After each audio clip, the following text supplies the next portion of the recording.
characters or clothes or accessories or heads or animations on your Roblox mobile. So in this video I will tell you guys how to do this. Just watch this video till the end. So first you need to open your Roblox first. After this, when it's opening, guys, you need right now to come to this 3 point right here. You will find a lot of many options. You will come to marketplace.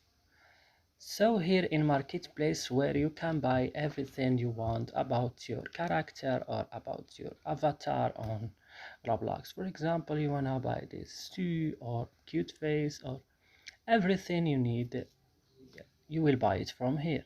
But you need to have some Robux, you know. So that's it in this video. I hope this video is helpful for you. Don't forget to like, subscribe our channel. See you in another video.